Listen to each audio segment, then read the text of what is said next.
Dans cette base militaire israélienne, à une trentaine de kilomètres au nord de la bande de Gaza, des dizaines et des dizaines d'armes exposées par les hommes de Tsahal.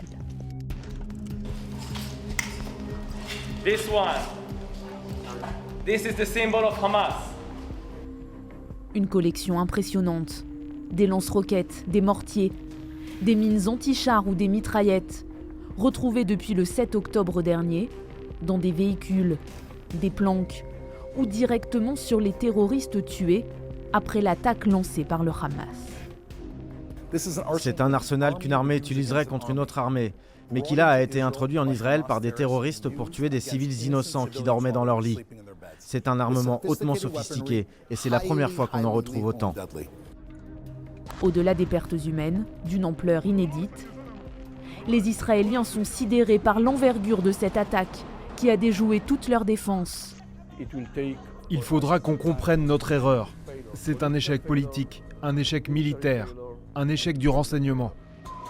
C'est l'histoire sanglante d'une petite organisation de charité islamiste qui a réussi à prendre le contrôle d'un territoire de 2,5 millions de Palestiniens. C'est un régime autocratique. Ils tiennent Gaza par la force. Comment le Hamas s'est-il armé jusqu'à développer une telle capacité de combat ? On voit bien que le Hamas arrive à fabriquer ses propres armes. Ils ont le savoir-faire. Quelles sont les responsabilités des autorités israéliennes dans son existence ? Les Israéliens n'ont pas créé le Hamas, mais ils laissent faire le Hamas. Quels sont ses soutiens ? Comment est-il financé ? Des tunnels de Gaza au Palace du Qatar. Enquête sur une organisation terroriste qui, en quelques heures de violence extrême, a horrifié et déstabilisé Israël.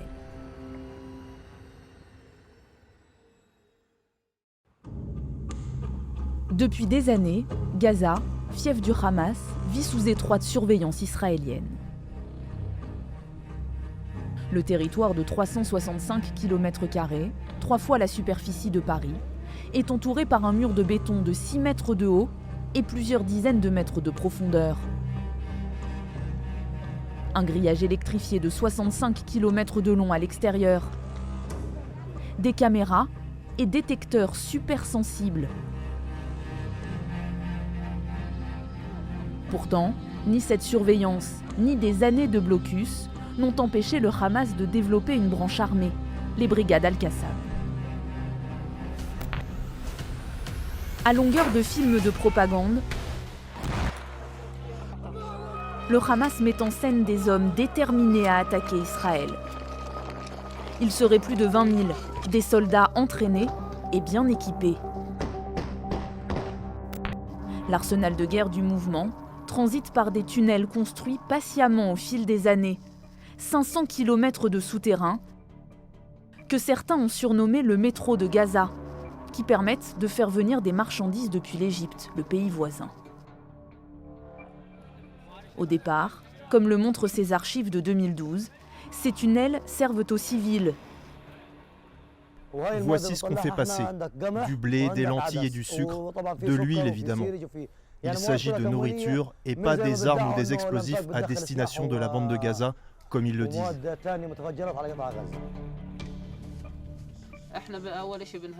Nous ne faisons pas de trafic, nous amenons juste des moutons et des vaches d'Égypte pour contourner le blocus d'Israël.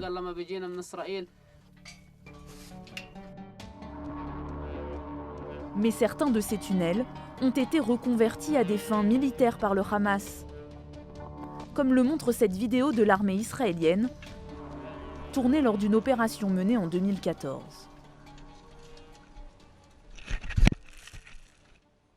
Ça, c'est le tunnel lui-même. C'est à droite de l'endroit où je suis descendu. Il y a des câbles ici. Un tunnel de plusieurs mètres qui mène directement à une maison remplie d'armes. Nous venons d'entrer dans la maison d'un terroriste du Hamas. Nous avons trouvé un RPG sous le lit, un missile anti-char. Tout cela avec son sac de transport. Il y a beaucoup de matériel, des uniformes de l'armée, des uniformes et du matériel de Tsahal. À l'extérieur, les soldats ont fait plusieurs découvertes. Nous avons trouvé ici un tunnel profond recouvert par une baignoire, ce qui cachait l'entrée du tunnel. Les tunnels les plus aboutis peuvent descendre jusqu'à 70 mètres de profondeur. Ils ne permettent pas seulement de transporter des roquettes et des armes. Certaines galeries permettent aussi de lancer des incursions en territoire israélien. Comme dans cette vidéo tournée par le Hamas. En août 2014, un commando se filme en train de sortir d'un tunnel, arme à la main. Ils s'approchent de la barrière de sécurité israélienne et prennent les soldats par surprise. 5 militaires seront abattus ce jour-là. Le commando repart par le même tunnel, direction Gaza. Mais ces tunnels ne sont pas le seul moyen de s'approvisionner en armes pour le Hamas. Le système D est une autre solution. En septembre 2020, Al Jazeera obtient un accès exceptionnel. La chaîne filme les ateliers de fabrication d'armes de l'organisation terroriste. Les ingénieurs du mouvement montrent notamment comment ils récupèrent les obus israéliens qui n'ont pas explosé sur d'anciens lieux d'affrontement. Nous avons commencé par recenser toutes les munitions non explosées. Nous avons créé un comité d'ingénieurs spécialisés. Notre stratégie était de recycler ces munitions et d'utiliser de manière optimale toutes ces pièces. La chaîne filme aussi des plongeurs du Hamas en train de récupérer sur des épaves de navires de guerre au large de Gaza du matériel militaire oublié au fond de la Méditerranée. Nous avons décidé d'élargir le périmètre de recherche autour de ce navire. En suivant les instructions de nos frères, nous avons commencé à extraire ces obus. Les obus étaient sécurisés et ils n'avaient pas de détonateur. Ça nous a facilité la tâche pour les extraire des épaves.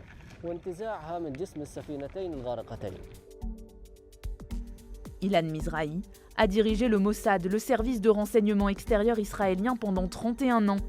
Il connaît parfaitement les techniques du Hamas. À un certain moment, ils ont commencé à développer leurs roquettes eux-mêmes à Gaza. Ce n'était pas très moderne, ce n'était pas très précis, mais ils savent toujours comment les produire. La plupart des roquettes, ils savent les fabriquer. Vous pouvez tout apprendre sur Internet. Comment construire des drones, comment produire une fusée artisanale, comment produire une ceinture explosive d'un futur kamikaze. Tout est sur Internet. Il suffit d'étudier un peu la chimie, d'acheter quelques produits agricoles et vous pouvez produire une bombe.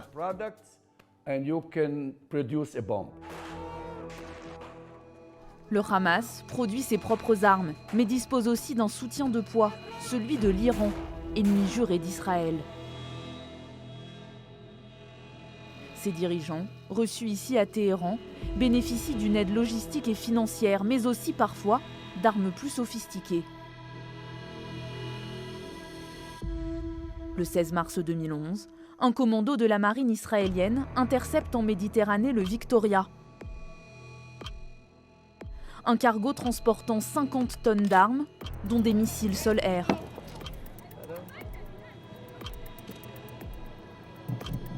Le Premier ministre Binyamin Netanyahou en personne a fait le déplacement pour pointer du doigt l'Iran, qui achemine des bateaux vers Gaza.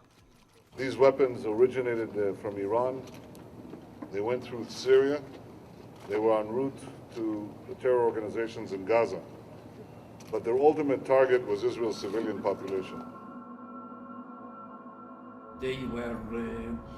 Ils ont reçu beaucoup d'armes que l'Iran envoyait via la mer Rouge, le Soudan, l'Égypte et le Sinaï. C'est pourquoi plusieurs de nos attaques militaires étaient sur ce type de cible, au Soudan et en mer Rouge, et parfois dans l'océan Indien. Tout cela venait d'Iran.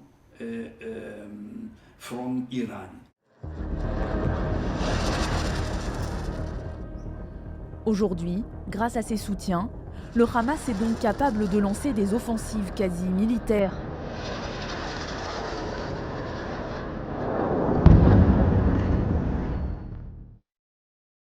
Pourtant, à sa création, c'est un petit mouvement religieux et humanitaire. Et voilà celui qui est à la manœuvre. Un vieil homme chétif, tétraplégique, à moitié aveugle. Ahmed Yassine.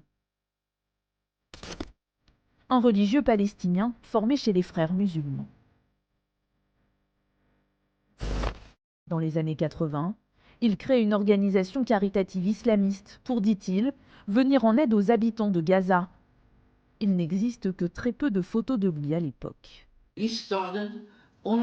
Il a commencé par créer une sorte de mouvement social, en apportant de la nourriture aux gens, et ainsi de suite. Et les gens l'appréciaient. Sa popularité a augmenté de plus en plus. Peuplé de réfugiés palestiniens, Gaza est sous contrôle israélien. Il n'y a alors ni mur, ni barrière de sécurité. Dans un premier temps, les autorités israéliennes laissent faire ce chef religieux islamiste, car à l'époque, leur ennemi numéro 1, c'est l'Organisation de libération de la Palestine, l'OLP, dirigée par Yasser Arafat. Nous avons ici un mouvement religieux palestinien qui est contre l'OLP de Yasser Arafat. Ils ne sont pas armés, ils ne font rien contre nous, alors pourquoi ne pas les faire avancer? Cela affaiblira l'OLP, qui était l'ennemi d'Israël. Au fond, pour les Israéliens à l'époque, c'est une très très bonne nouvelle. D'abord parce que diviser pour mieux régner, dans toute rivalité de pouvoir, c'est le b.a.-ba de la géopolitique depuis au moins les premières cités sumériennes. Ça, c'est une certitude. 1. 2. Au fond, on a affaire à un mouvement concurrent de l'OLP qui prétend ne pas réellement faire de politique, qui dans un premier temps n'appelle pas à la violence. Écoutez, c'est franchement génial. Donc les Israéliens n'ont pas créé le Hamas, mais ils laissent faire le Hamas. Le Cheikh Yassine, c'était quelqu'un d'extrêmement intelligent, qui avait évidemment un double langage et qui a réussi à tromper les militaires israéliens, les renseignements israéliens.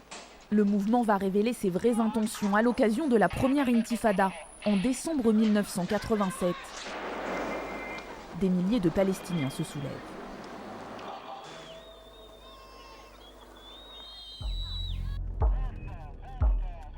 C'est à cette période que le Hamas est officiellement créé. Avec une charte sans ambiguïté, le mouvement du Cheikh Yassine proclame sa haine des Juifs et prône la destruction d'Israël par le djihad. Quelques mois plus tard, le Hamas revendique d'ailleurs son premier acte terroriste, l'enlèvement et l'exécution de 2 soldats israéliens. Donc le Hamas va perpétrer des actes de violence, alors pas seulement balancer des cailloux sur des soldats israéliens à Gaza, bon très bien, mais s'emparer effectivement de soldats, tirer sur des Israéliens implantés dans la bande de Gaza, de manière à montrer que lui aussi peut mener une forme de résistance, avec des guillemets, ou de lutte contre l'ennemi israélien. La réaction israélienne est immédiate. Cheikh Yassine est arrêté et envoyé en prison. Il est libéré 8 ans et demi plus tard, grâce à un échange de prisonniers. Et à son retour à Gaza, il est acclamé par des milliers de Palestiniens. Le vieil homme en fauteuil roulant est devenu un héros du combat contre Israël. Il parle difficilement avec une petite voix. Ce n'est pas un baryton, et peu importe si pour nous il n'incarne pas vraiment ce que les gens attendent d'un leader. In our eyes, in our culture, طالع ان الشعب الفلسطيني مصمم على الدفاع عن نفسه وعرضه ووطنه ومقدساته لانه لا يمكن ان يستسلم مهما بلغت قوة العدو. But for the Palestinians, for the Islam, pour les Palestiniens, il est le leader ultime. Nous avons du mal à comprendre ce raisonnement, mais Cheikh Yassine incarne la souffrance du peuple palestinien. Sous son autorité, les attentats se multiplient. 5 militaires israéliens ont été tués cette semaine. Cette série d'événements montre un net durcissement de l'action des organisations palestiniennes opposées au processus de paix et parmi elles notamment Hamas.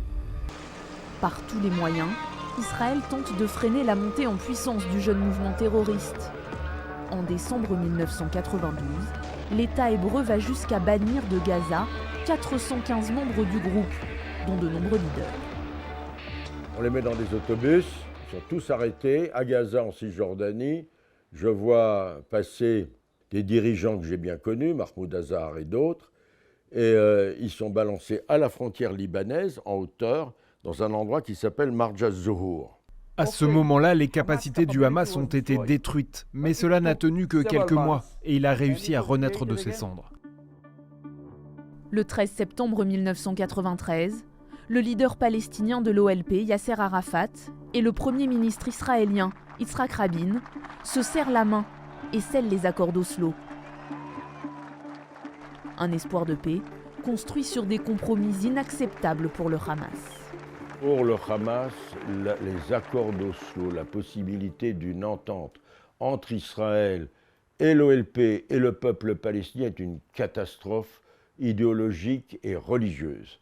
Alors d'abord, le Hamas regarde, laisse faire et attend le moment d'agir.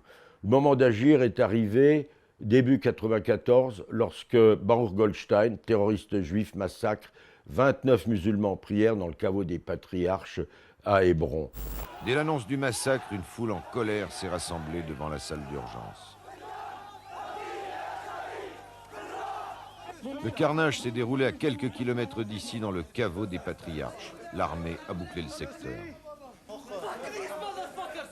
Au diable les Juifs, on se vengera, on tuera des Israéliens, hurle cet homme. Et là, c'est pour le Hamas le prétexte, il faut venger nos morts, lance une campagne d'attentats suicides qui est le début de la descente en enfer pour le processus d'Oslo. L'idée du Hamas, c'est de dire nous ne tuons pas des Israéliens pour le plaisir de tuer. C'est une riposte. Et en fait, ils disent que c'est la réaction à une action similaire. Ils tuent des civils, on tue leurs civils. S'ils arrêtent, on arrête. La branche armée du Hamas se développe. Plus que jamais, l'organisation terroriste veut afficher sa lutte contre l'ennemi israélien. Et depuis 2002, une figure incarne cette ambition. Mohamed Deif, 58 ans. Le voici en ombre chinoise sur la télévision du Hamas. C'est lui qui revendique être à l'origine des attaques du 7 octobre dernier. فقد قررنا أن نضع حداً لكل ذلك بعون الله ليفهم العدو أنه قد انتهى الوقت الذي يعربد فيه دون محاسب. Sa dernière photo connue date de 1989. Depuis, il aurait perdu au moins un œil et une jambe, mais personne ne sait exactement à quoi il ressemble, ni où il se trouve. Def, un surnom qui signifie l'invité, il ne resterait jamais plus d'une nuit au même endroit. Nous le poursuivons depuis des années et je ne l'ai jamais rencontré. Il doit être une personne intelligente, très intelligente. Charles Anderlin est l'un des rares à l'avoir filmé. Le voici masqué lors d'une manifestation. Je tombe sur Mohamed Deif, le chef de la branche militaire qui jusqu'à présent se cachait toujours. Parvenir à filmer le groupe armé du Hamas était très difficile. Et avoir cette image, pour moi, effectivement, c'était important. Alors que les brigades Al-Qassam continuent de mener la lutte armée, le Hamas va prendre une nouvelle dimension, plus politique. En 2005, Israël s'est retiré de la bande de Gaza. L'année suivante, de premières élections législatives sont organisées dans les territoires palestiniens. Le mouvement terroriste va essayer de conquérir le pouvoir légalement, par les urnes. Les Gazaouis sont tentés par cette organisation qui incarne la lutte contre Israël.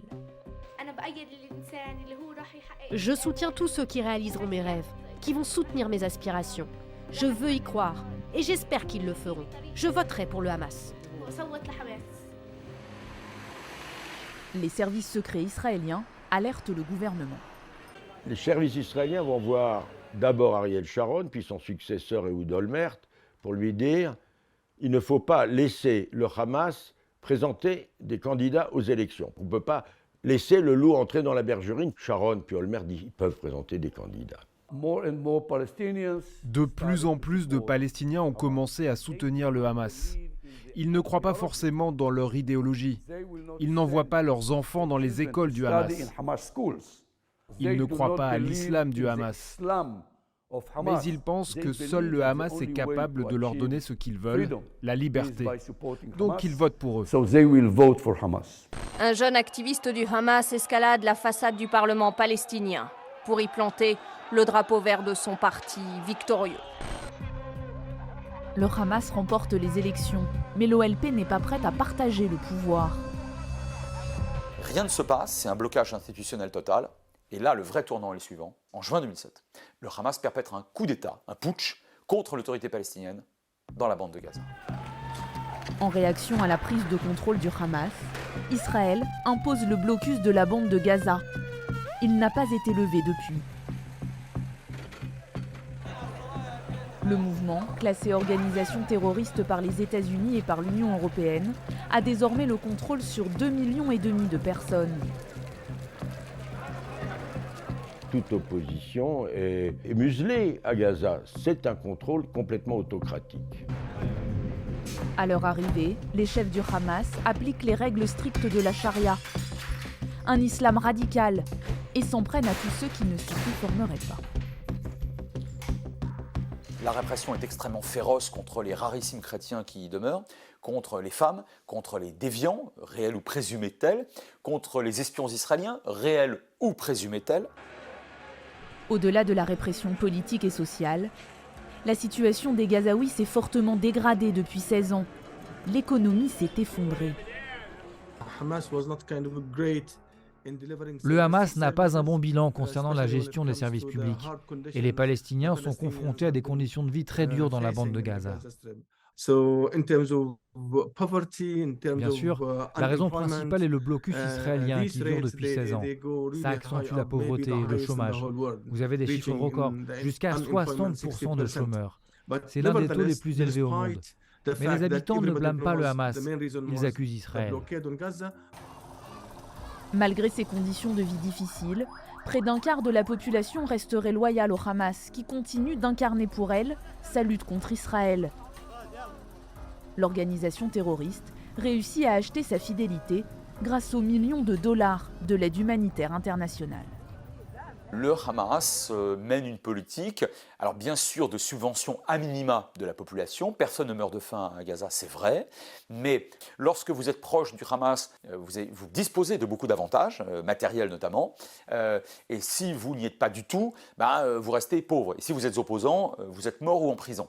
C'est ça aussi le Hamas. Un Hamas tout-puissant qui peut compter sur le soutien financier d'un bienfaiteur indéfectible, le Qatar.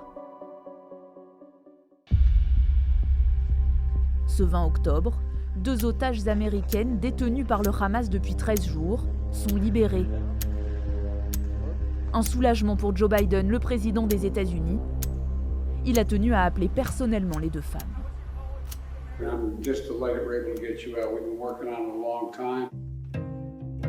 Pour réussir cette opération, Joe Biden savait qu'il allait falloir collaborer avec l'allié stratégique du Hamas, le Qatar. Par tradition, le riche émirat soutient inconditionnellement tous les mouvements liés aux frères musulmans, les inspirateurs originels du Hamas. Depuis, il offre un accueil stable et sûr à cette organisation terroriste, quelles que soient les exactions qu'elle peut commettre. Où pensez-vous que vit la direction du Hamas? À l'hôtel Four Seasons, au Qatar. Leurs fils sont-ils des combattants? Aucun de leurs fils ne combat au sein de l'organisation. Ils ne sont pas dans l'aile militaire du mouvement.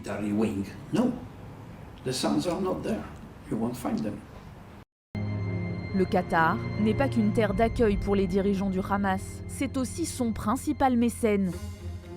Il paye les salaires des fonctionnaires, finance le carburant et les aides aux familles défavorisées, de l'ordre de 30 millions de dollars par mois. De l'argent versé avec l'accord des Israéliens. Un jet privé arrive à l'aéroport Ben Gurion, qatari, un émissaire en descend avec des valises bourrées de billets de dollars. La police israélienne est sur le tarmac, il ne passe pas le contrôle de la police des frontières, il est amené jusqu'à l'entrée de Gaza, remet les valises de dollars et puis repart vers le Qatar. Pourquoi les Israéliens ont-ils laissé le Hamas s'enrichir ainsi au fil des années? C'était pour éviter un chaos humanitaire dans la bande de Gaza. Qu'aurait dit la communauté internationale s'il y avait eu des foyers de disette et de famine à Gaza? Donc il fallait bien permettre à Gaza de s'alimenter. Alors maintenant, le problème, c'est que c'était le Hamas au pouvoir. Oui, bon, qu'est-ce que vous voulez? On ne les avait pas choisis du côté israélien. Eran Lerman a été l'un des conseillers du Premier ministre Binyamin Netanyahou. Il explique combien le gouvernement israélien s'est trompé sur les intentions du Hamas. Nous avons permis au Qatar, qui a des ressources financières illimitées, d'être le principal pourvoyeur de fonds à Gaza.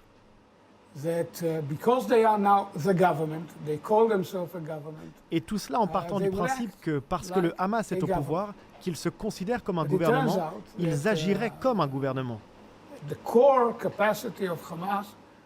Et il s'avère que la capacité principale du Hamas était toujours celle d'une organisation terroriste territoriale, avec cet engagement djihadiste au sujet de la destruction d'Israël. L'idée qu'ils doivent se montrer plus meurtriers que quiconque, car c'est l'origine de leur légitimité.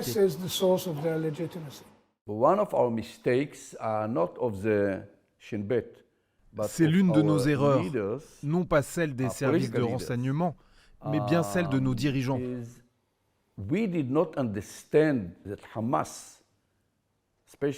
Nous n'avons pas compris le Hamas. Le Hamas, ce n'est pas seulement la violence qu'on voit dans la rue. Ce n'est pas seulement une organisation terroriste, c'est une idéologie.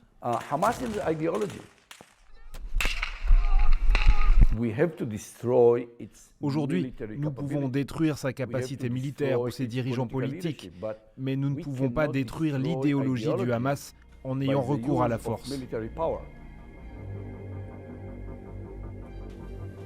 À défaut de pouvoir détruire l'idéologie véhiculée par le Hamas, Tsahal affirme avoir éliminé ces derniers jours plusieurs dirigeants de la branche armée à Gaza.